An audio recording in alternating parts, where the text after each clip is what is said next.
Al ave el vuelo, de Javier López Gijón. La completa incertidumbre acerca de qué pasará al día siguiente, a la hora siguiente, domina hace muchas semanas mi existencia. Walter Benjamin. Bruma. No es fácil hablar de cosas que viviste hace casi medio siglo. Una especie de bruma lo envuelve todo. Y es difícil distinguir lo vivido de lo imaginado. La bruma es una niebla, y especialmente la que se forma en el mar. Esta sería la situación que queremos rememorar. Unos recuerdos envueltos en la bruma. Estamos en el mar, con bruma, con un ligero oleaje, y en una pequeña barquita que no siempre puedes llevar hacia donde quieres. El oleaje también lleva la barca por sus derroteros. Todo esto hace que lo que se ve sea incierto, como borroso. No es fácil tener seguridad, ni una visión clara. Así que si lo que se espera es un proceso de objetividad, la cosa no está clara. Nos vamos a mover más bien en una objetividad subjetivada. O quizás sería mejor hablar de una memoria subjetiva con pretensiones de objetividad. De este entrelazamiento irá surgiendo la rememoración que queremos hacer. Granada o el terror. Antes de entrar en materia, vamos a dar una visión de cómo era Granada después del golpe de Estado de 1936, que se convirtió en guerra civil para poder triunfar. Es en estas fechas donde de alguna manera empieza esta narración. El golpe de Estado franquista en Granada, la represión tan brutal que ejerció, fue sin duda para imponer el terror. Uno de los militares golpistas ya había dicho que para ganar era necesario generar una situación de terror. Y en Granada, bien que lo hicieron. En Granada fue asesinado Federico García Lorca, quizá el mayor error que cometieron los franquistas para imponer su dictadura militar. Igualmente fueron asesinados el alcalde de la ciudad, Manuel Fernández Montesinos, el rector de la universidad, Salvador Vila, el presidente de la Diputación, Virgilio Castilla, el director del periódico con más circulación, Constantino Ruiz Carnero, y un gran número de personas que defendieron la democracia en esos momentos.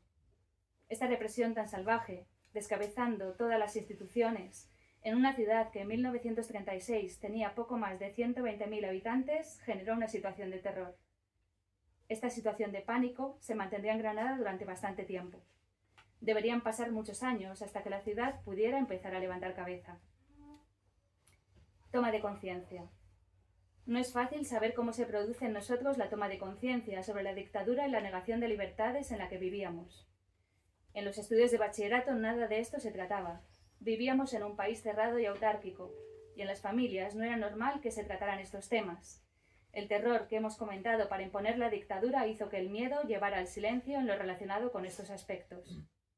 Recuerdo que me impactó mucho la huelga de la construcción en Granada, en el año 1970, en la que murieron 3 albañiles: Cristóbal Ibáñez Encinas, Manuel Sánchez Mesa y Antonio Huertas Remigio, por disparos de la policía. Este suceso ocurrió delante de lo que entonces era el edificio del sindicato, en la actual Avenida de la Constitución. Yo vivía muy cerca y tenía que pasar delante de este edificio cada vez que me movía por la ciudad. No me imaginaba estos obreros muertos. Lo que imaginaba era sus madres, sus hijos, que suponía jóvenes. Habían encontrado trabajo en una ciudad como Granada, donde el desempleo siempre ha tenido tasas altas. Así que estarían contentas. Sus hijos ya tenían trabajo. Y por una huelga en la que se pedía un aumento salarial, les comunican que sus hijos han muerto. Parecía algo increíble, sin sentido. Por pedir mejores condiciones de trabajo, acabar muertos. Estaba claro que este país no era normal. Era impresentable. Yo aún no había entrado en la universidad. Lo haría un par de años después. Pero este triste suceso, me lo han matado, me causó una gran impresión.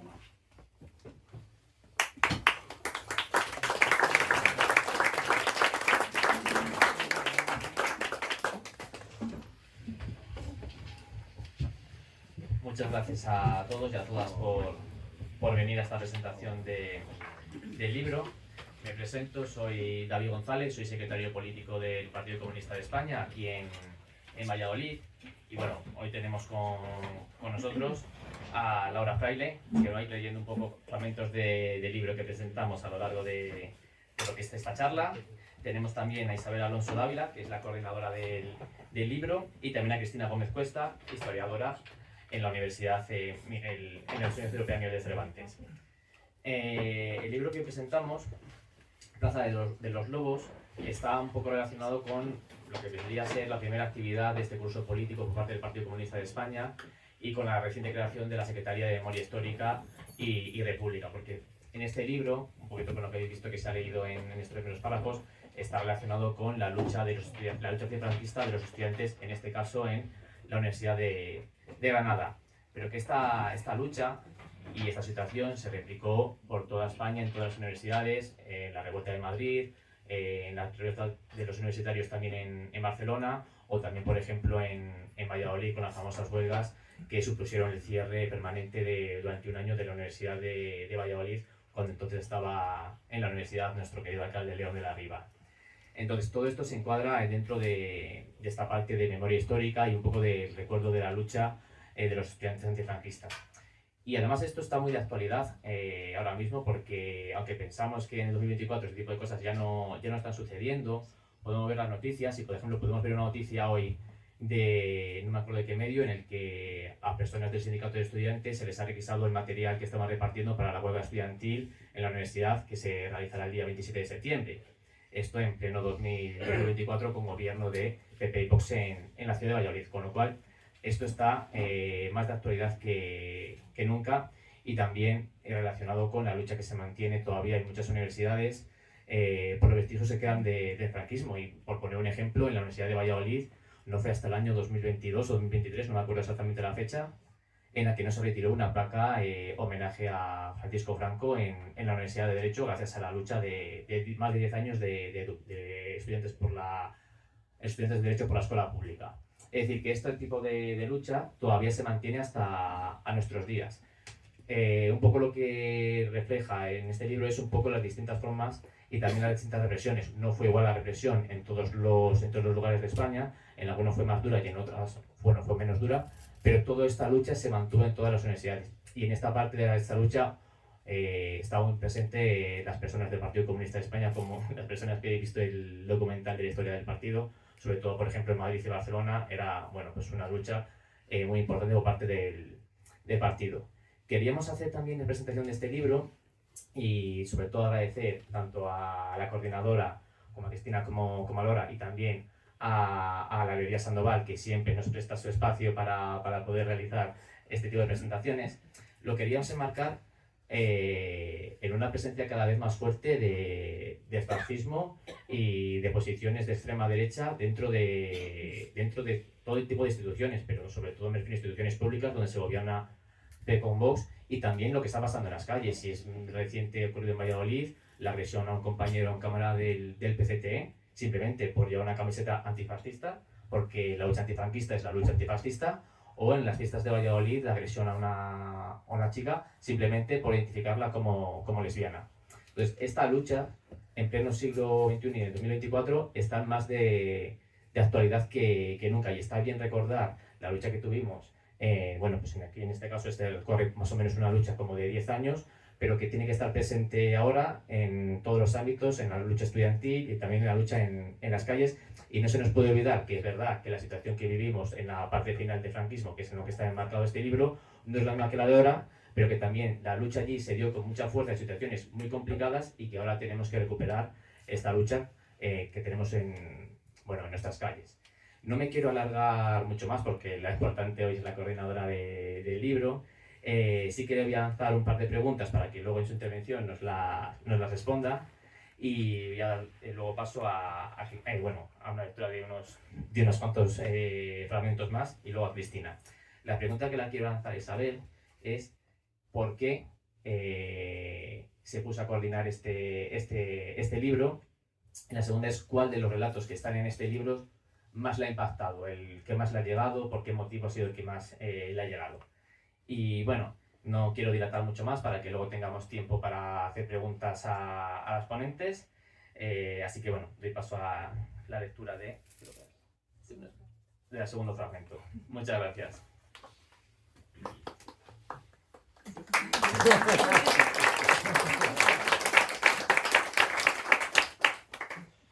Es del capítulo Cárcel y actos de amor, cartas increíbles y otros sucesos, de Lola Parras Chica. Las personas que tomamos la decisión de militar en cualquiera de las opciones del abanico de partidos y organizaciones políticas que la izquierda clandestina ofrecía, asumimos conscientemente y con arrojo un gran sacrificio. Afectó tanto a la proyección social como personal de nuestras vidas, además del riesgo diario de caer ante el aparato policial represivo del régimen de Franco. Conozco de primera mano la dimensión de aquella decisión, nuestra tarea clandestina y la incertidumbre vivida en el día a día ante los cambios que se iban generando en la política española, y sé que truncó carreras, precipitó bodas o separaciones, destruyó lazos familiares que nunca llegaron a reconstruirse del todo y asoló espacios personales muy importantes. Honestamente, considero que merecemos un reconocimiento por parte de la sociedad española, que debe constar en los libros de historia y en los programas educativos, para que las futuras generaciones conozcan, sin escamoteos ni penumbras, lo que fue nuestra entrega y el profundo cambio que trajo consigo en todos los órdenes a España. Estoy segura de que si en estas actuaciones el país que ahora tenemos, padecemos y disfrutamos no sería el mismo.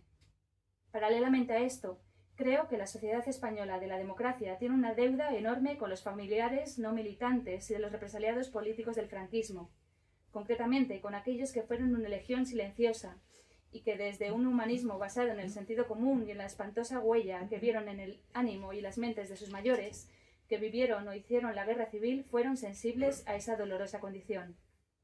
Tenían clara la firme convicción de que la indeseable herencia de los bandos contendientes debía sanarse y quedar definitivamente cortada en esos años cruentos y nunca más se repitiera, para que no pasara, en primer lugar, a su generación y desde ella a las del porvenir. Deuda no contemplada ni reconocida y merecen que salga a la luz. Su determinación en no pocas ocasiones fue rasada con actuaciones que desde el terror del franquismo implicaron negativamente a estas personas inocentes.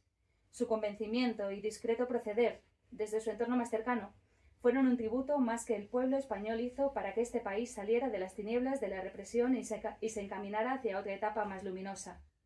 Personas, muchas de ellas, que se han ido de este mundo sin que se les haya reconocido su labor en pro de que en España se pudieran ejercer cotidianamente las libertades sociales y políticas, y que soñaron que aunque si no les alcanzaba a ellos, sí a sus hijos y a los que vinieran después. Gracias por ese amor tan grande y desinteresado. Es triste considerar que su vida no dio para que los españoles demócratas de nuestra época encontraran ocasión y pretexto en reivindicar su importante papel para que este país cambiara. País, que decía Forges.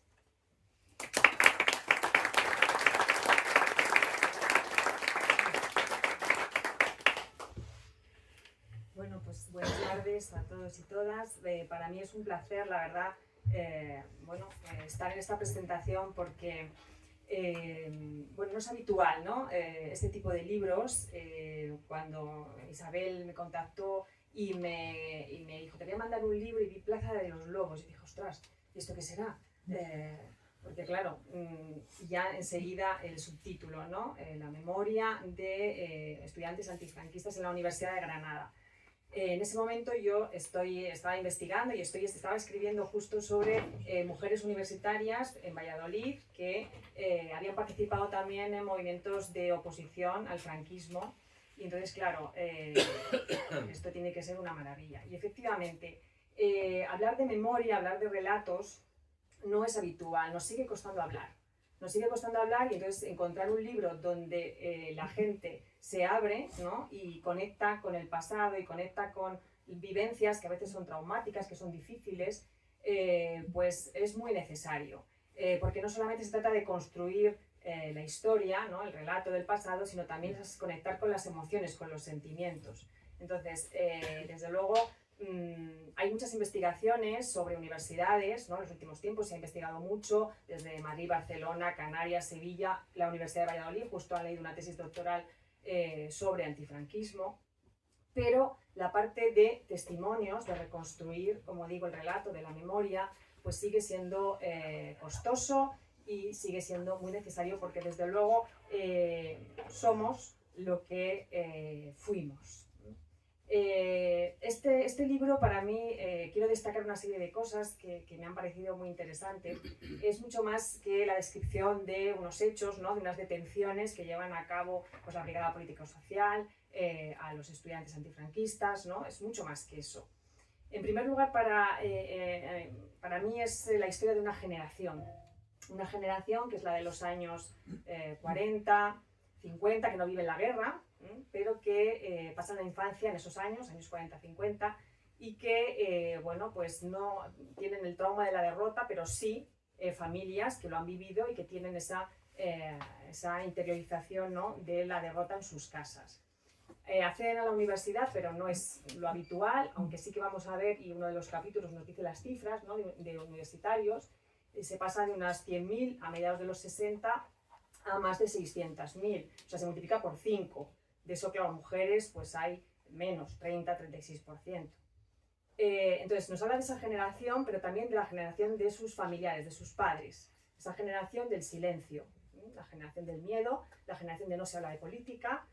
Entonces, por ejemplo, en el fragmento que nos ha leído Laura de Lola, esa idea de las familias, ¿no?, del sufrimiento de las familias, que no es algo que es habitual investigar ni leer, de cómo los familiares, las familias, pues sufrieron esas detenciones de sus hijos, o bien porque eran familias del otro lado, ¿no? Por ejemplo, Lola, su padre es guardia civil, entonces le pide perdón en el relato por el sufrimiento que le haya causado su militancia en el PC, pero también alude pues a esa ira y a esa rabia que a veces desataba contra su hermana, cuando la hermana defendía que su hermana había sido detenida por militar en el PC, ¿no?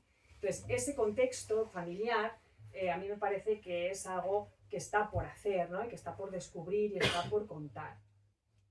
Y también los familiares, las familias que no militan, pero que son familiares de represaliados políticos, ¿no?, y que con una actitud, desde luego, callada, discreta, silenciosa, van a contribuir al establecimiento de la democracia.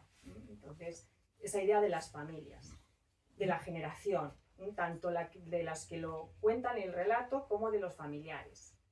Otra cuestión que a mí me parece muy interesante es que a través de este libro vemos el contexto internacional, ¿no? Son los años 60, en mayo del 68, movimientos que también aparecen reflejados en los relatos. Uno de los relatos nos cuenta que va a ser detenido porque cree que es un enlace del revolucionario, del líder del movimiento francés, de Daniel Cohn-Bendit. Entonces se detienen por eso. Entonces aparece también París en los relatos. Obviamente París es el epicentro de la libertad, ¿no?, de las relaciones. Isabel va a estar varias veces en París, ¿no?, y estas cosas que parecen, estamos aquí y decimos, pero esto fue real. Aquí Isabel estuvo en París, militaba en el PC, se reunía con el partido, estuvo en la cárcel, la detienen. O sea, estas vivencias que a veces nos parecen, pues eso, ciencia ficción, pero no, son reales, hay que contarlas, hay que conocerlas. Con pasaporte falso, que se pasaba mucho miedo, ¿eh? Claro, efectivamente.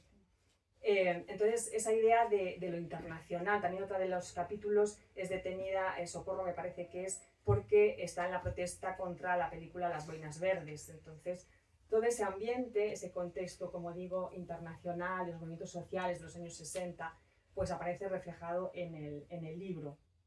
Y es que es una generación, sois unos jóvenes con un bagaje cultural alucinante, ¿no?, tremendo. Se va a crear toda una subcultura, gente que lee mucho. Otra cosa, yo sí que no lo sé, hablamos de autores Marcuse, Adorno, Ho Chi Minh, Che Guevara, Simone de Beauvoir, Alexandra Kollontai, todo esto realmente con un nivel cultural muy alto. Otra cuestión es si vosotros entendíais realmente todo eso, porque es verdad que yo en las entrevistas que hacía a estas mujeres me decían el centralismo democrático, nos hablaban de centralismo democrático y de conceptos que nos parecían difíciles, pero que nosotros lo estudiábamos y lo leíamos y lo tratábamos de comprender, ¿no? Entonces esa parte teórica tan densa, ¿no?, que a mí me parece pues también a destacar esa subcultura que se va a crear detrás. La mayoría de los relatos de las personas militaban en el PC como organismo dominante en la universidad, pero también está esa nueva izquierda, ¿no?, esos otros movimientos influenciados por el contexto internacional. Hay dos relatos de militantes de la Liga Comunista Revolucionaria, y luego estaban todas esas siglas, ¿no?, de MC, PCI, de lo que venía la Joven Guardia Roja, ¿no?, y toda esa nueva izquierda que, bueno, pues que va a generar ese movimiento de oposición al franquismo, una vez que el SEU, el sindicato oficial del régimen, en el 65, pues ya tiene que desaparecer, porque hay todo un movimiento, ¿no?, de protesta, de querer representación mucho más pues libre. A partir de ahí empiezan todos esos movimientos de sindicatos democráticos, ¿no?, de querer crear esa parte pues de elección libre. Empiezan siendo reivindicaciones académicas y después se convierten ya en reivindicaciones políticas, sobre todo a partir del año 68, estado de excepción en el 69. Hay que recordar la importancia del movimiento estudiantil, porque dos de los 4 estados de excepción del franquismo los provoca el movimiento estudiantil, el movimiento de oposición por parte de los estudiantes. Otra cuestión importante, bueno, a raíz de esta agitación, pues ya sabemos que se crea toda esta represión académica, ¿no?, expulsiones, sanciones, expedientes, estudiantes que tuvieron que abandonar su carrera y marcharse a otro lugar a estudiar porque no podían terminar ahí. La brigada político-social, por un lado, los grises por otro, entrando en los campus, ¿no?, y toda esta parte de malos tratos, torturas, detenciones, muertes sospechosas de estudiantes, es decir, asesinatos a estudiantes, ¿no? Enrique Ruano, Rafael Guijarro, aquí el caso de José Luis Cancho, que sabemos que le arrojaron por la ventana, pero realmente luego se vendió la propaganda o esa parte de no, intentó huir y se cayó, ¿no? Pues toda esa parte de la represión está contada y además en primera persona, que es lo verdaderamente interesante, ¿no? Los lugares, claro, aparecen lugares que nos ayudan a entender los hechos, y tenemos como lugar principal, claro, la comisaría, que se sitúa en esa Plaza de los Lobos, ¿no? Pero también nos habla de las asambleas entre estudiantes, nos habla de las librerías, ¿no? Librerías como aquí era el caso de la librería Villalá, la librería Relieve, pues allí también en Granada tenéis vuestra propia librería, ¿no? Eso es, de tratar bueno, pues de tener ese espacio, la trastienda de la librería. Y como digo, también los pisos compartidos, decíamos antes, pisos compartidos de estudiantes, donde pues vivían las chicas, los chicos, ya cuando eran novios pues juntos, pero ahí eran auténticos espacios subversivos, ¿no? Y además con toda una serie de creatividad para hacer esas estructuras clandestinas, ¿no? La vietnamita para hacer los panfletos, no sé qué maneras, ¿no?, de hacer propaganda, y donde se producen también las detenciones, ¿no? Los pisos compartidos hay detenciones, otras veces las detenciones son en las casas de los padres, delante de los familiares, lo cual me parece tremendo, ¿no?, el sufrimiento de la familia. Y hay un relato, el de Carmen Morente, que nos habla ¿no?, de ese momento en el que vuelve a casa donde están sus padres con el registro con los policías para ver los libros, ¿no?, requisar los libros, panfletos, todo lo que tienen. Y obviamente el lugar, la comisaría, donde se producen los malos tratos, las torturas, ¿no? Pues desde todo tipo. Hay un relato que a mí me ha sobrecogido, que es el de Juana, en el que se nota ese frío, ¿no? El frío que hay en la celda, la manta húmeda, está calada hasta los huesos, temblando, le viene la regla, porque es otro tema también importante, ¿no? Como la mujer, hay 5 relatos sobre mujeres, y como ese momento en el que la mujer pues tiene pues ese shock, ¿no?, en el que viene la menstruación, tiene ese momento, pues eso de que hay un gris amable, el gris amable que la lleva desde donde está en el calabozo, en la celda, a una habitación para que se caliente un poco, porque siempre las detenciones estás con el frío, ¿no?, del invierno. Además dice, tenía una faldita, pero podía haber puesto otra cosa, pero justo ese día me detienen con la faldita, qué frío, qué mal. Y entonces la verdad es que la manera de contarlo te metes completamente en la historia. Y la cárcel, también aparece la cárcel, también son otro de los lugares, y bueno, pues los valores de esta generación también aparecen, ¿no? ¿Por qué? ¿Qué es lo que te quería preguntar, Isabel? ¿Qué es lo que te lleva a ti a arriesgar en ese momento, a arriesgar no solo a ti, sino a tu familia, ¿no? Y decir, venga, voy a meterme a militar realmente, a integrarme en una organización? Obviamente la lucha por la democracia, por la libertad, pero también mucha generosidad, ¿no? Mucha solidaridad, mucho ayudar a que las cosas cambiaran. Y luego yo creo que en todos dime si me equivoco, hay un momento, ¿no? Como nos leía antes Laura, la huelga de la construcción del año 70, esas muertes a esa persona le hacen, ¿no? Le sobrecogen. En tu caso, ¿cuál fue ese momento de catarsis o de revelación de decir, ahora sí? Eso es un poco lo que yo quería contar. Gracias.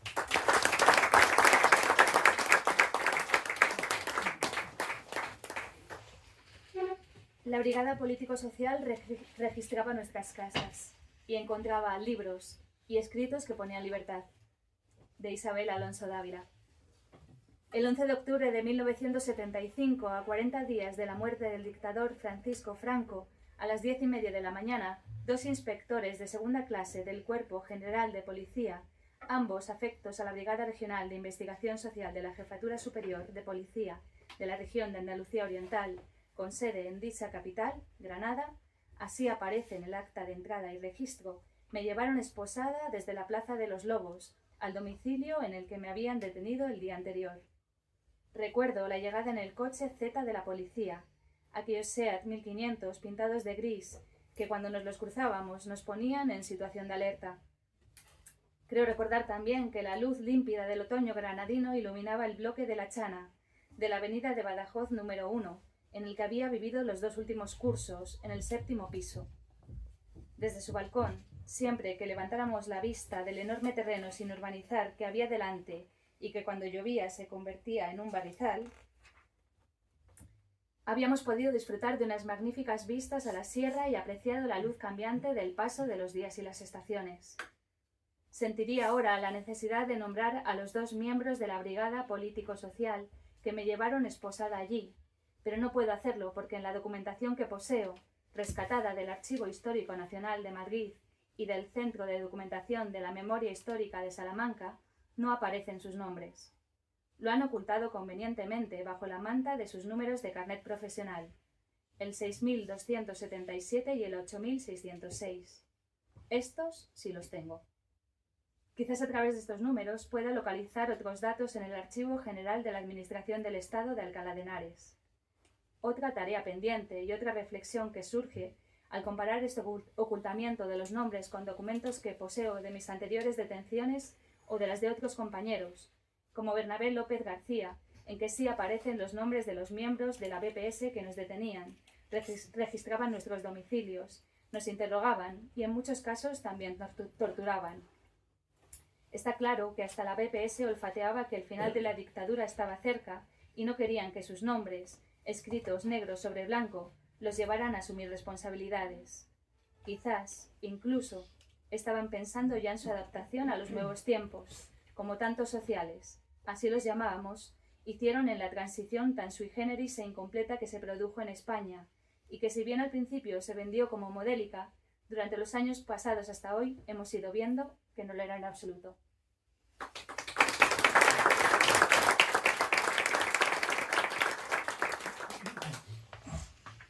Bueno, yo, antes de olvidarme, quiero daros las gracias por esta presentación maravillosa.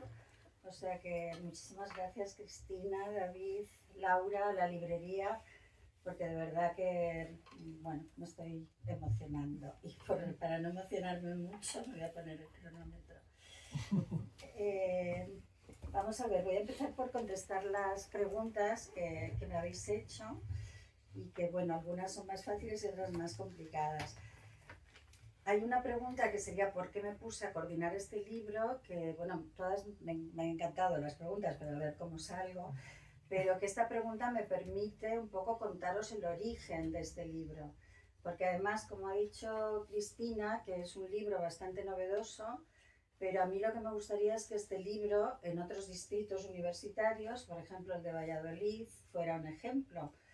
¿En qué sentido? En que todavía quedamos testimonios de los años 60, 70, como me lo has dicho, estamos vivos, la represión no fue la represión de los años 40 y 50, de hecho la dictadura no necesitó estados de excepción en los años 40-50 porque era la barbaridad total, ¿no? Y los necesitó ya cuando luego, para disimular respecto a Estados Unidos y el Vaticano, que le abrieron las puertas del mundo, tenía que decir que era una democracia orgánica y entonces entraba en estas contradicciones, ¿no? pero la Universidad de Granada tiene una política de memoria como institución, tiene un gabinete de memoria democrática, la universidad. Y quizás esto tiene que ver con lo que nos ha leído Laura en el primer relato, que fusilaron al rector de la Universidad de Granada, o sea, la lista de fusilados, lugares, como nos han recordado los compañeros de comisiones en varias intervenciones esta mañana, donde no hubo guerra. Triunfó el golpe de Estado y empezaron a fusilar a personas. O sea, no fueron muertos en la guerra ni por crímenes de guerra. Bueno, en todo caso, la Universidad de Granada empezó haciendo un reconocimiento a este rector fusilado y al profesor que fue alumno de Unamuno. Si habéis visto la película que se hizo sobre Unamuno, que ahora no me voy a acordar del nombre, que la hizo Amenábar, Mientras dure la guerra, este Vila que aparece ahí luego fue un rector jovencísimo de la Universidad de Granada, también un catedrático de la Universidad de Ciencias. Bueno, la Universidad de Granada empezó su política de memoria por ahí. Y luego hay un cierto protagonismo por mi parte, porque yo cuando me jubilé tenía ganas de entrar en estos temas, he sido profesora de historia de instituto, y tenía muchos documentos de archivo que en los últimos años había ido recopilando. Bueno, no os puedo contar la anécdota porque ya me alargaría, pero tenía documentos y era el bombazo final de mis clases de historia, llevar un texto que era, por ejemplo, el acta de registro de mi casa o mi declaración ante el juez. Bueno, íbamos a comentar este texto sobre el final de la dictadura y empezaban a ver: Isabel Alonso Dávila, pero eres tú. Bueno, yo quería hacer algo con todos estos papeles que tenía. Y mi primera idea era pues hacer un libro como más documental, pero terminé escribiendo una novela que os digo, si hoy queréis compraros 2 libros, he traído también. Y mi novela es muy granadina, de hecho, el primer capítulo se llama Lobos en la plaza. Los podéis imaginar, esto se llama La Plaza de los Lobos, que, bueno, pues, bueno, total, que al final terminé escribiendo una novela y, bueno, yo estoy contenta porque fue otra cosa diferente a la que hacía. Bueno, cuando escribí esta novela, yo volví a contactar con muchos compañeros de Granada para decirles: he hecho esto, la quiero presentar en Granada, y los que se habían ido quedando allí seguían en contacto. O sea, que yo a todas estas personas, a las 13 que escribimos aquí, los conozco porque son de mis tiempos, unos eran un poquito más mayores, pero sobre todo los de las últimas detenciones fuimos todos compañeros, ¿no? Y entonces allí Carmen Morente, una de las autoras, dijo: pues tenemos que pedir que la universidad no solo reconozca a los fusilados en el 36, que ya lo ha hecho, sino que reconozca también al movimiento estudiantil. Bueno, y ahí empezó una idea.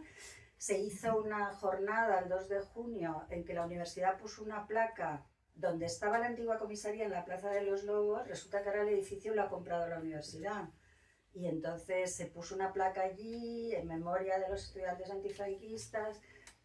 La puso la Universidad de Granada. Inmediatamente los obreros de Granada también dijeron: ¿por qué no se han puesto los obreros? Bueno, pues ahora vamos a poner otra, pero no sabéis que somos la izquierda, siempre tenemos esta cosa de criticarnos mucho, ¿no? ¿Y por qué solo los estudiantes? Bueno, porque se lo hemos pedido a la universidad y ha accedido. Entonces allí hallaron una placa, hicimos luego un acto en lo que era la Facultad de Filosofía y Letras, que ahora es traducción. Bueno, entonces el día del acto surgió la idea: hay que escribir un libro. Para todo esto se formó un grupo de WhatsApp que se llamaba Placa Comisaría, y este grupo de WhatsApp llegamos a estar 70. La rectora de la Universidad de Granada, en la introducción que la hace ella, habla de que hubo 400 estudiantes represaliados en la Universidad de Granada. O sea que nos juntamos 70, que éramos muchos. Algunos, hay ahora uno que es de Vox y que da clases en la universidad, es uno de los negacionistas y fue detenido, pero bueno. O sea que algunos nos han querido juntar, otros no sé qué, pero bueno, otros se han muerto, desgraciadamente. A uno de estos, a Verdejo, lo mataron en una pintada en la Transición, de aquellas muertes que hubo por grupos, los guerrilleros de Cristo Rey y tal. Bueno, en todo caso nos juntamos 70, y a esos 70 se les ofreció la posibilidad de participar en el libro. 13 dijeron que sí. Hemos tenido la suerte que 5 fueron mujeres, y o sea, hay mayoría de hombres, pero ha quedado bastante equilibrado el libro. Y esto fue importante porque como tú has destacado, quizás los relatos de las mujeres, aparte de que sale la menstruación, por ejemplo, o sea, ¿qué haces en un lugar Yo os puedo decir que una de las cosas con las que te humillan más es con el tema de no dejarte lavar en comisaría. O sea, comisaría entonces, o sea, era un pasillo con celdas y al final una letrina, no había papel de váter, no había jabón, estaba todo asqueroso. Entonces, cuando te subían a interrogar, sobre todo en estados de excepción, o sea, yo estuve 8 días en comisaría y porque estaba embarazada, porque me pensaban dejar más, entonces te subían a interrogar unos señores que se habían duchado por la mañana, que estaban repeinados y tú, a lo mejor si eres mujer más, sentías que olías fatal. A mí me hicieron una, no me quiero poner dramática, pero cuando vi que a los 72 horas no me llevaban a declarar, vi que me habían aplicado la ley antiterrorista. Yo estaba en el PC, la lucha armada la habíamos dejado, creo, la dejaron en el 59 o así. Pero me aplicaron la ley antiterrorista y yo vi que no se me notaba todavía mucho que estaba embarazada y inmediatamente a las 72 horas dije, estoy embarazada, estoy sangrando, armé un follón para que me llevaran. Me llevaron al Hospital de San Juan de Dios, yo llevaba 3 días sin poderme asear. El Hospital de San Juan de Dios, entonces, ahora San Joan de Déu en Barcelona suena como el colmo de la privatización europeísta, entonces era el Hospital de Pobres. Me llevaron esposada, sin lavarme, y me hizo un examen, todos los estudiantes de medicina que tenían mi edad más o menos, allí delante, hasta que vino el catedrático, los sacó a todos de allí y me dijo, ¿qué quieres? Y yo digo, quiero no estar en comisaría, y me hizo un certificado que podía perder el niño, que necesitaba reposo, o sea, eso me salvó de estar más de 8 días. Bueno, entonces el libro surgió de ahí y ya me he ido un poco por las ramas, pero ahora me recojo, ¿no? ¿Cuál de los relatos me ha llegado más? La verdad que no es para provocaros el interés por el libro, pero creo que, o sea, están muy bien los relatos. A mí el mío casi es el que menos me gusta porque como lo saqué todo en la novela, pero bueno, el mío es muy documental porque tengo las actas de registro. Entonces sé los libros que se llevaron de mi casa porque están ahí anotados uno a uno. Entonces hago una anotación de qué libros se llevaron de mi casa. Lo más gracioso es que se llevaron uno de Mazarino, publicado por el Fondo de Cultura Económica, que se llama El fin del mundo antiguo, que era de la crisis del Imperio Romano en el siglo III. Pero claro, se llamaba El fin del mundo antiguo. Pero bueno, los otros sí, o sea, los otros además habíamos estado en París en un primer viaje con pasaporte y habíamos venido con las maletas cargadas. Y claro, ahora creo que voy a enlazar con qué es lo que te lleva a arriesgar. Porque veníamos con las maletas cargadas de libros prohibidos a pasar un miedo en la frontera alucinante. Si nos abren la maleta, o sea, y pasábamos un miedo, y para pintar pasábamos un miedo alucinante, y para hacer los panfletos un miedo alucinante. Pues el otro día se me ocurrió con unas alumnas y alumnos en un instituto, y de repente se me ocurrió cuál era la respuesta a esta pregunta, porque también te dicen, pero ¿cómo podíais...? Digo, ¿verdad que a las chicas os dicen que tengáis cuidado, que si llegáis tarde a casa os puede pasar algo? ¿Verdad que seguís saliendo porque creéis que tenéis derecho a salir y que a lo mejor vais hablando por el móvil pero arriesgáis? Digo, pues era algo de eso, era yo porque, a ver, esto no sé si tiene mucho que ver, yo nací en Salamanca y a Salamanca llegaban las francesas a estudiar español en verano. Y nosotras no podíamos llevar bikini y las francesas sí, en la piscina del campo del Retiro de Salamanca. Teníamos la pandilla de chicos y chicas, cuando llegaban las francesas los chicos desaparecían. Porque las francesas daban besos, porque incluso algo más que no nos enteramos. Entonces las chicas nos pasábamos todo el verano diciendo, cuando vuelvan en otoño no les vamos a hacer caso ni una, luego les daríamos caso, pero es que además veías, ¿y esto por qué nos pasa a nosotras? ¿No? Pues yo creo que ahí viene una conciencia. Luego yo, si analizo un poco mi biografía, me doy cuenta de que en realidad me interesaba mucho más. Mi familia era de derechas y más o menos acomodada, y yo ya desde pequeña yo quería ir con el cántaro a la fuente a coger agua en Logrosán. ¿Y por qué? Porque me parecía mucho más interesante ir con las mujeres que iban a coger el cántaro a la fuente que estar con mi madre en casa. No me digas por qué, y entonces yo ya tenía una cierta tendencia a que me interesaran otras cosas. Pero creo que la comparación con las chicas, que yo, o sea, tengo 70 años y cuando vuelvo del cine, si mi marido no ha venido, le voy hablando por el móvil. que sepáis que nos pasa esto. O sea, si la calle está sola, yo llamo a mi casa y digo, voy hablando contigo hasta que entre en el portal. Tengo 70 añitos. Bueno, y ahora ya me he pasado el tiempo, entonces voy. El relato que me ha llegado más, creo que tú lo has citado, que es el de Carmen Morente, porque aquí entra el psiquiátrico y entra como el miedo, aparte que empieza con esa escena del registro, no quiero hacer spoiler, porque creo que todo el mundo va a leer el libro, pero esa escena de llegar a la casa con registro, en este caso una familia republicana, que la madre culpable, porque decir es que hemos estado cantando, ¿no? Dice que les han estado cantando a las barricadas desde pequeños para dormirlo. ¿Cómo no nos va a salir esta hija pero sufriendo un montón, ¿no? Entonces, este relato tiene muchos puntos realmente muy interesantes, pero la verdad es que... Y creo que solo me falta uno. ¿Cuál fue mi momento de catarsis? Un poco ya lo he contado.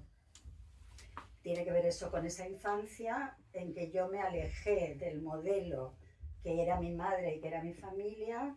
Yo tuve, a pesar de ser en el año 53, nací y en Logrosán, Extremadura, yo tuve una maestra maravillosa y últimamente leyendo cosas de memoria he visto que en el año 53 permitieron integrarse a sus puestos de nuevo a determinados maestros represaliados y expedientados, y yo he llegado a la conclusión, esta maestra era una de esas porque era una maravilla, era la Escuela Nacional, la única que había allí, y entonces yo empecé ahí a tener unas tendencias como muy de las clases y a entender las injusticias. También yo tengo 7 hermanos varones y soy la 7ª, solo tengo uno detrás, somos 8. Un día le pregunté a mi madre, digo, ¿y si cuando nacemos no tenemos pendientes, cómo se sabe que alguien es niño o niña? Porque yo tenía que ayudar en mi casa a hacer todas las camas, que eran número de 10, y mis hermanos no. O sea que también hay otras, bueno, que tú vas viendo que hay cosas que dices, esto no. Y entonces creo que eso me llevó a arriesgar y que fue mi momento de catarsis ya desde pequeña, ves que vas enlazada a... Y mi madre, la respuesta fue por el culito. Como nunca había visto yo el culito de mis hermanos, pues no, hasta muchos años después no me enteré de cuál era la diferencia, pero yo veía que había diferencia de trato entre hombres y mujeres, y luego vas... Y bueno, en concreto, venga, ya me callo, en concreto, cuando, bueno, llegamos todos a estudiar a Salamanca al final, y yo iba a comer todos los días a casa de una compañera del instituto que sus padres habían muerto. Total, allí había hermanos ya de esta compañera que ya estaban en la universidad y que eran antifranquistas. Entonces allí además, y luego la generación, hablando del 68, es verdad que las mujeres de mi generación hicimos un cambio alucinante, pero es que ahí en esa casa, a su hermano pequeño y a mí nos decían, pero no podéis entrar en el dormitorio vosotros dos solos. Bueno, algún día terminamos entrando, era tal la insistencia, o sea, no era un cambio solo de lucha política, era de liberación, de que se acababa la opresión. Y bueno, muchas gracias de nuevo, y estas son las respuestas a las preguntas, que a la mujer ha decepcionado un poco, pero bueno.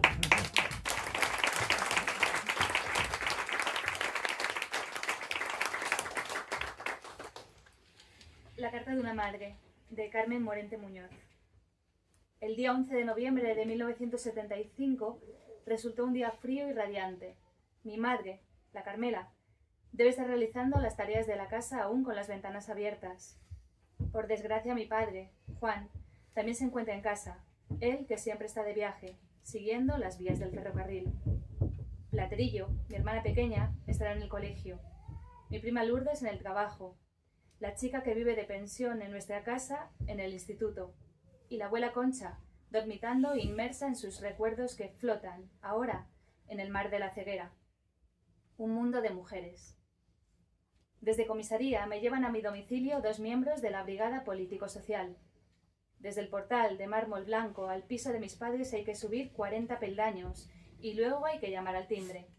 El timbre, como el telón que se abre y da paso al espectáculo en un teatro. A esa hora de la mañana no se espera ninguna visita y mis padres acuden juntos a abrir la puerta. Nada sucede como pude imaginar o temer. Con una sola mirada, los tres entendemos el guión y lo seguimos como perfectos actores. No hay llantos, ni preguntas, ni gestos estridentes. Mis padres responden escuetamente a las preguntas y ellos, la bofia, la basura, el fango pegajoso, realizan el registro tras aparecer los dos testigos de rigor. Antonio, el dueño del bar Los Cazadores, amigo de mi padre, y la vecina Isabel, amiga de mi madre. Me molesta la luz que entra por la ventana del dormitorio y hace brillar mi ropa interior en el cajón revuelto. En esos momentos sobra la luz. Deberían de reinar en el ambiente todas las tinieblas posibles. Hasta luego, hija. No tardes. Aquí te esperamos. Ni siquiera los besos que nos damos de despedida son emotivos. Hay que mantener el tipo como sea para evitar el aquelarre, para que me sienta fuerte, que ya luego vendrá la tormenta. Puede imaginar lo que ocurre al cerrarse la puerta. Es posible que se abracen y lloren en silencio, o que mi madre caiga de rodillas mordiéndose las manos para que nadie la oiga gritar. Malditos seáis. La historia vuelve a repetirse. Mi padre recordará aquel 8 de agosto de 1936 en el que una visita similar invadió la casa del ingeniero del depósito de máquinas de la estación de Andaluces, mi abuelo Diego Morente Quesada, y tras el registro de hombres uniformados y armados se lo llevaron preso. Mi madre recordará aquel día de abril de 1939, en que también hombres uniformados y armados se llevaron preso al practicante de Puebla don Fadrique, el experto comadrón que sacaba a los niños que venían de nalgas con sus manos, salvando a los bebés y a sus madres, mi abuelo Ángel Jacinto Muñoz Álvarez. Ella, con 13 años, tendría que llevarle la comida al cuartelillo de la Guardia Civil durante los días en que estuvo detenido en el pueblo, antes de ser trasladado a la prisión de Huéscar. ¿Serían humanos los alaridos que escuchaba? Subir aterrada la cuesta de la calle Nueva de regreso a casa. Nunca la consideraron una niña, quizás no tuvo infancia propiamente dicha. Tareas pesadas como transportar cántaros de agua, arrancar con una pala la nieve que entorpece el paso a la salida de la casa, o llevar la comida a su padre detenido en aquellas circunstancias. Un segundo después, la Carmela comenzará con su retahíla de reproches. ¿De quién es la culpa de que se hayan llevado a la niña? Llevamos toda la vida contándoles la historia. En esta casa ni se acabó la república ni se perdió la guerra. Si hasta la abuela Concha goza como gallina, reuniéndolas a su alrededor para contarles cómo llevaban los votos del Frente Popular escondidos en los dobladillos de las sayas a las mujeres de los cortijos. ¿En qué casa? A ver, ¿en qué casa se les enseñó a los hijos el himno de la CNT? Más nos hubiera valido tener la boca cerrada, como hizo todo el mundo, si es que lo llevan en la sangre.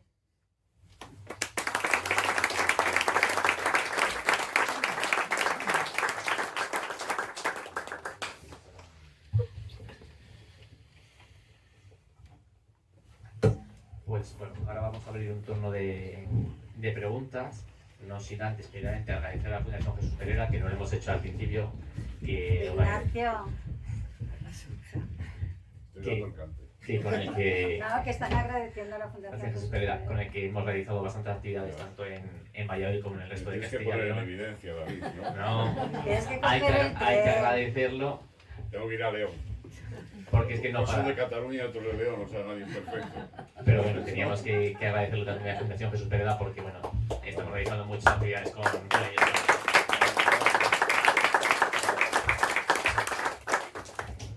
Dicho esto, ahora vamos a coger palabras para que podáis hacer preguntas a las ponentes. Tenemos un ratito como de media hora aproximadamente, así que pedimos brevedad en la pregunta para que dé tiempo a que las ponentes puedan explicarlo. Así que quien queréis intervenir, levantéis la mano y os vamos dando paso. Los que tenemos la cena a las 9:30, si queréis comprar el libro, mañana os lo firmo allí. Que no se pierda ni una venta. En lo que vais levantando la mano, voy a lanzarme yo a hacer la primera pregunta, que es cuando relatas en uno de los episodios del libro que cuando es la detención y antes habéis estado viajando a Francia, como has dicho, con París y tal, en tu familia ya sabían que militabas en el EPC, que estabas trabajando en esta parte y cómo se lo toman, porque además has dicho que venías de una familia que no se podía caracterizar por su lucha política. ¿Cómo se lo toman y cuando ya llega lo que es la detención, cómo se vive esa situación dentro de la familia? Fatal. Y así os animo a que vayáis preguntando. A ver, es que en realidad es esta idea del dolor que no lo logramos transmitir. Bueno, quizás algunos documentales, ¿no? lo están haciendo muy bien últimamente, algunas obras de teatro sobre fosas y tal. Pero yo creo que, bueno, en clase, por ejemplo, el relato del franquismo que se hace en clase en los institutos, incluso en segundo de bachillerato, lo comentaba alguna profesora hoy, que la verdad es que el primer franquismo todavía se habla de represión, de brutalidad y tal, y el segundo franquismo es el desarrollismo, el 600, los viajes a Benidorm, el turismo, las turistas, ¿no? Y entonces nosotros mismos estamos dando como una evolución del propio régimen sin contextualizarla, y estamos ocultando esto, que había miedo, que había dolor, que había control sobre el cuerpo de las mujeres, nos han explicado hoy, o sea, que era una sociedad que no se parecía en nada a esta, ¿no? Cuando decimos que era una sociedad gris. Y ahora se me olvidó la pregunta. ¿Cómo se aborda en la familia una vez que saben que estás militando en el partido? Entonces, a ver, si la familia había sido republicana y represaliada, el dolor que acabamos de leer en tu lectura, ¿no? O sea, habremos tenido nosotros la culpa porque hemos estado contando lo malísimo que era Franco y todo esto. Luego en la universidad, que es verdad que se había empezado a masificar, decían entonces, a ver más gente.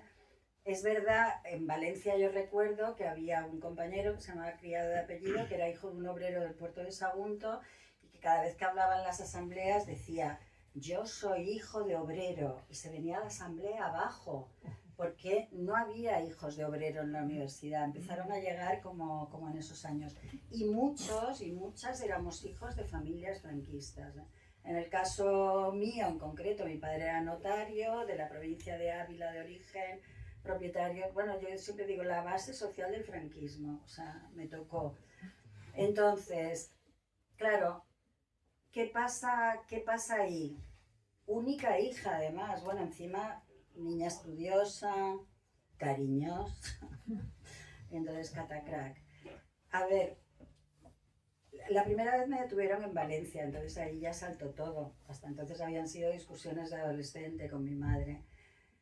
La escena más dolorosa que yo viví de la represión franquista fue la visita de mi padre y mi madre a la cárcel en Valencia. Los locutorios no tenían que ver nada con ahora, era una reja, un espacio vacío como de 1,5 metros y otra reja, o sea que, bueno, no te podías tocar ni nada. Pero además yo lo que recuerdo es como si ellos estuvieran iluminados y todo lo demás oscuro, no sé, está así. Mi padre estuvo todo el rato llorando. No consiguió articular ninguna palabra. Bueno, podemos decir, oye, pues que te castiguen porque has sido de la falange cuando eras joven, pero mi padre no pudo articular una palabra. Yo creo que mi padre además había empezado a estudiar Derecho en la República, y yo creo que algo, porque esa vez me mandaron a la cárcel sin pasar por el juez, porque te ponían una multa gubernativa de pago inmediato. O sea, era tan ridículo, 72 horas en comisaría, subías y decías 80.000 pesetas. Pues parece que no las llevo en este momento. Entonces te mandaban a la cárcel un mes a cumplir, o un mes, lo que fue, según la cantidad de la multa, ¿no? Mi padre yo creo que aquella vez dijo, ¿cómo? Y sin que la mande un juez a la cárcel, algo debía de haber aprendido de derecho hasta aquí. Y mi madre estuvo todo el rato trabajándome la culpa, porque cosas que pasan, se había muerto un hermano mío en un accidente de coche el 10 de octubre, y mi primera detención y la de muchísima gente tuvo que ver con el 1 de mayo. Ahora que estamos haciendo entrevistas, es increíble la cantidad de gente que o dando panfletos para el 1 de mayo o en un salto el 1 de mayo. Entonces mi madre estuvo todo el rato diciendo, ¿cómo nos puedes estar haciendo esto? Se ha muerto tu hermano, o sea, hacía meses, pocos. Estaban destrozados, era verdad. Entonces, muy mal, muy mal. Luego parecía que la vida, a ver, sigo. De ahí salió, cuando yo salí de la cárcel, me secuestraron y me encerraron en casa de mis padres en Alicante, y yo no podía salir a la calle.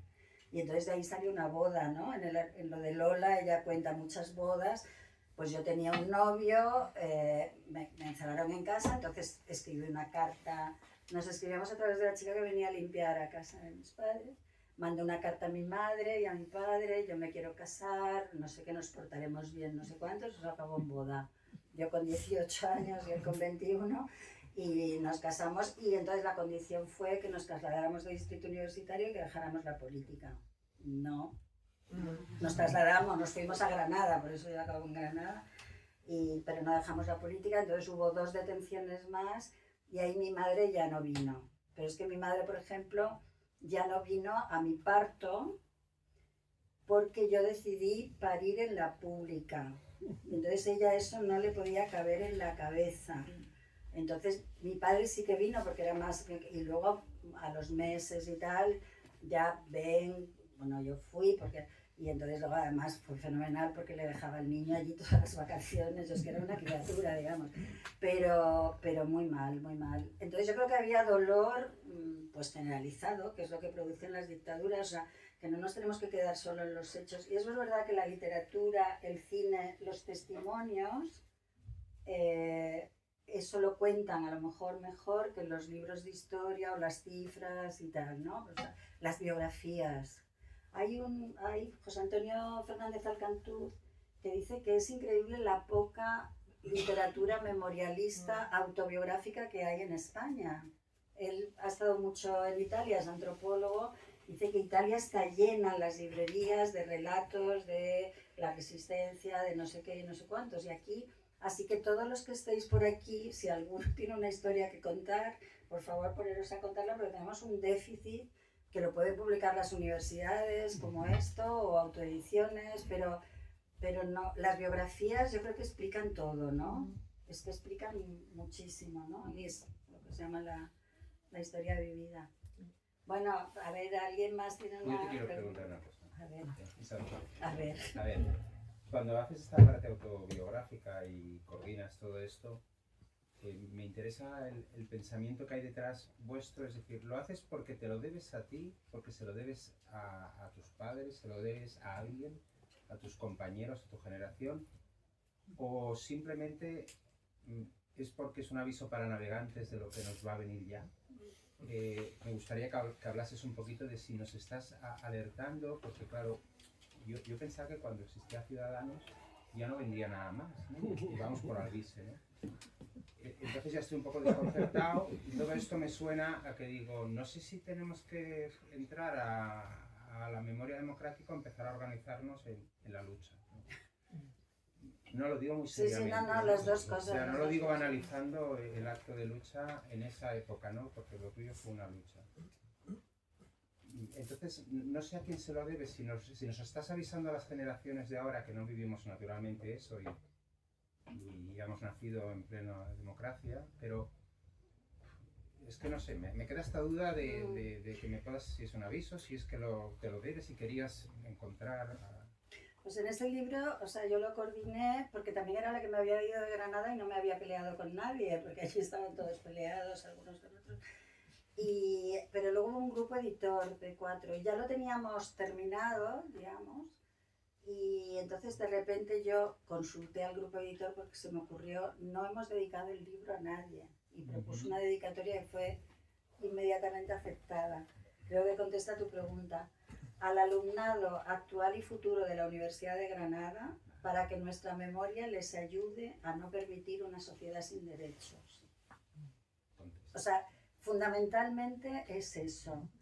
Pero es verdad que cuando vas relato por relato, vas encontrando un poco cada uno que quiere. Yo creo que algunos os parecerá increíble, pero el relato de Alfaya, yo lo volví a leer cuando iba hacia Granada a la presentación del libro y te mueres de risa.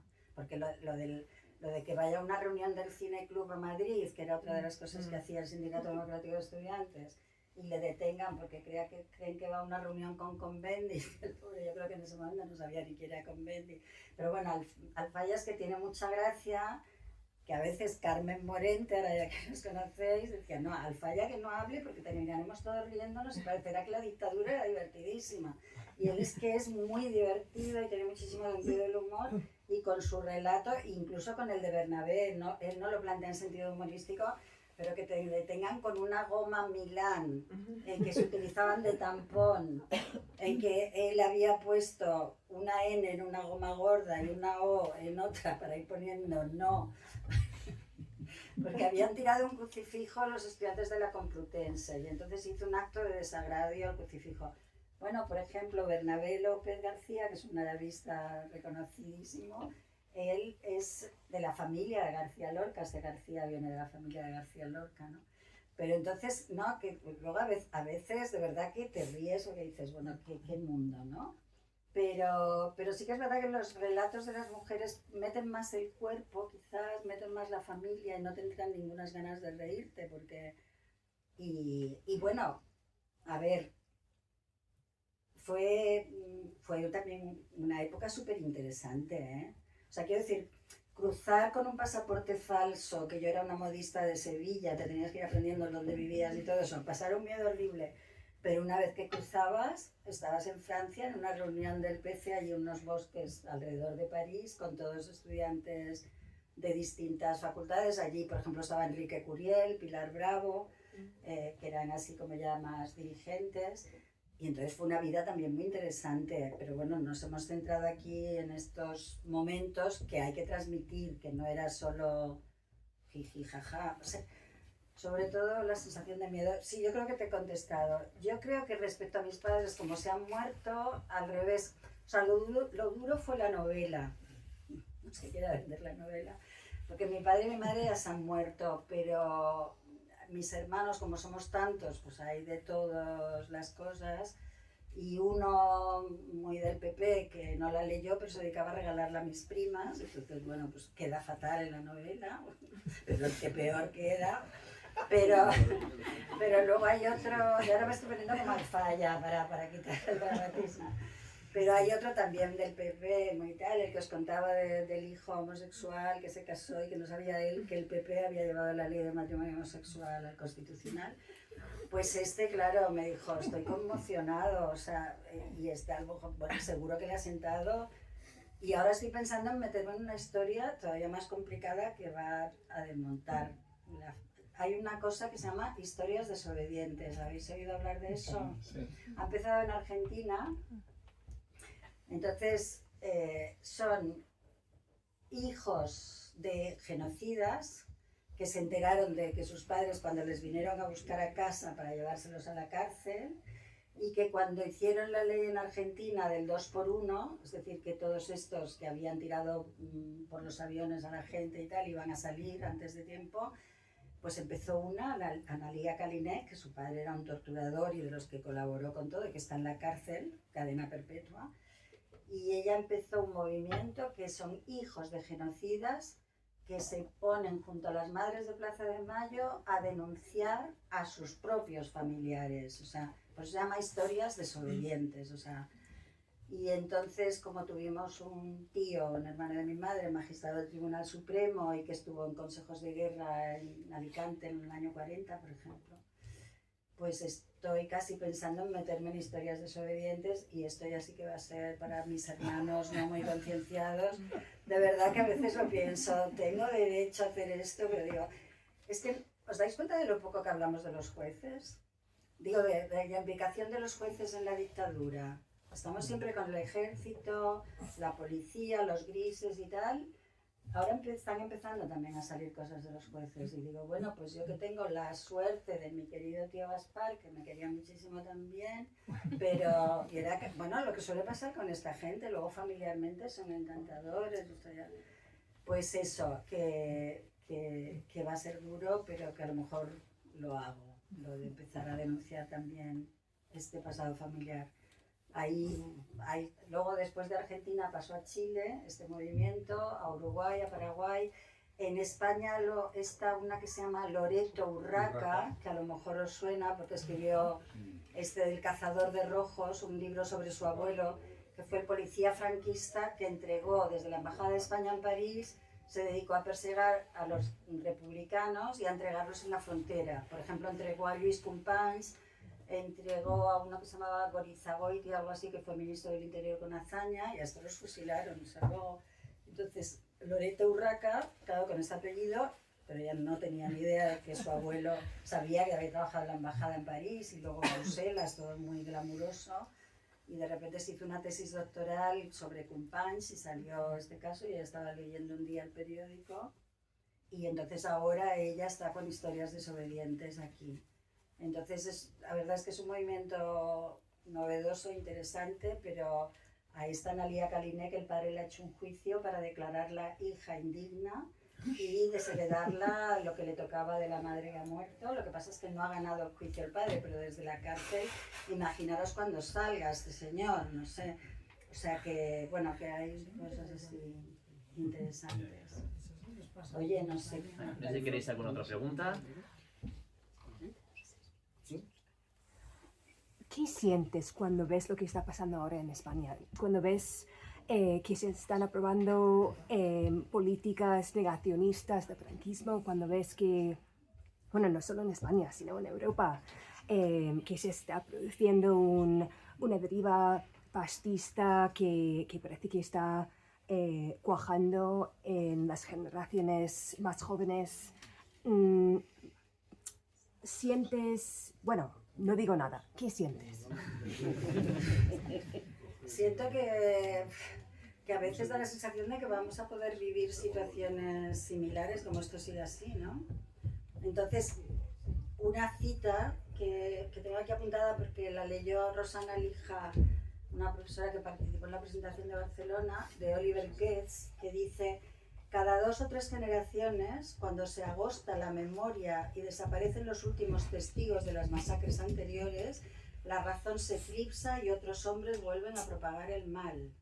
O sea, estamos en un momento ahí de que se está acabando la memoria viva. Aquí tuvimos una dictadura tan larga que tenemos la suerte o la desgracia que todavía queda memoria, pero y bueno, luego los análisis que se hacen.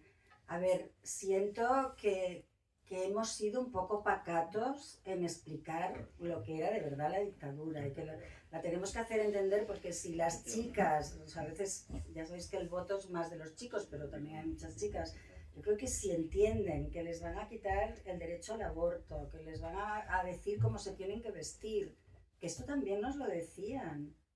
O sea, yo iba a un colegio de monjas y si veían la falda muy corta, te hacían ponerte de rodillas y si la falda no tocaba esto, te descosían el jaretón así y tenías que pasarte todo el día con el jaretón descosido. O sea, es que de alguna manera les tendremos que hacer entender lo que es que las familias eran mucho más autoritarias, las que eran del régimen, que las instituciones educativas eran tremendamente autoritarias, o sea, que era una vida de autoridad y eso, yo no sé, de alguna manera se lo tenemos que transmitir, ¿no?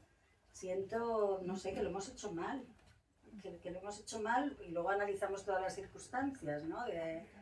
A mí, esta mañana decía alguien que la dictadura española, claro, es que fue muy larga, pero la portuguesa también y no es lo mismo.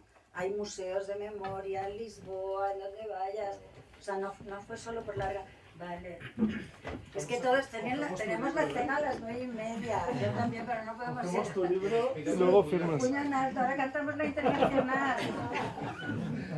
Luego lo firmas. Podríamos cantar. No sé si tenéis alguna otra pregunta. Vale. Sí que quería hacer un par de reflexiones hacia la querida compañera. Yo creo que un poco también lo que tenemos que hacer es, desde los movimientos sociales, políticos, también es recordar lo que pasó durante la dictadura, porque yo creo que hemos llegado a una situación en la que o se está blanqueando el fascismo o se está equiparando los dos bandos, o no, que lo hemos visto recientemente en muchísimas cosas, y eso es trabajo de las organizaciones políticas y sociales y sindicales, dar a conocer realmente lo que pasó directamente. Nosotros, por ejemplo, estamos trabajando en un documental sobre el asesinato de Julián Grimao. O sea, que son cosas que nosotros y nosotras tenemos que, puesto que los gobiernos de derechas eso no van a hacer, es un trabajo que tenemos que hacer las organizaciones políticas. Porque si no, este blanqueamiento que estamos sufriendo, la gente más joven no conoce realmente lo que ha pasado ni lo que es vivir en una dictadura. Entonces, bueno, eso lo quería dejar. Y luego, respondiendo un poco a lo que ha dicho el compañero de si hay que hacer actos de memoria o hay que bastar de las barricadas, recordar que mañana a las 8 de la tarde en la Plaza de la Libertad hay una concentración, manifestación contra las últimas agresiones fascistas que hemos tenido, contra el compañero del PCTE y contra la compañera que sufrió una agresión LGTBI. Entonces recordaros que tenemos esa concentración mañana a las 8. Y quería de nuevo agradecer a las 3 personas que me han acompañado, a Laura, Cristina e Isabel, por estar aquí, a la Fundación Jesús Pereda, a la Librería Sandoval, y decir que ahora quien quiera comprar el libro, que lo compre, se lo va a poder firmar, que nos reserven uno para el Partido Comunista, que hay pocos, entonces que nos reserven uno, que queremos cada uno del Partido Comunista. Y deciros también que el próximo sábado 21 haremos otro acto en esta misma librería para hablar, en este caso, sobre el tema laboral, con la presentación también de un libro, y que bueno, hemos traído algo de lotería, por si quien quiere. Hay que vender, hay que financiar el partido, y encima este año lo hemos hecho con el motivo de Palestina, que bueno, también es una lucha muy importante. Entonces, bueno, eso, y un aplauso. Muchas gracias.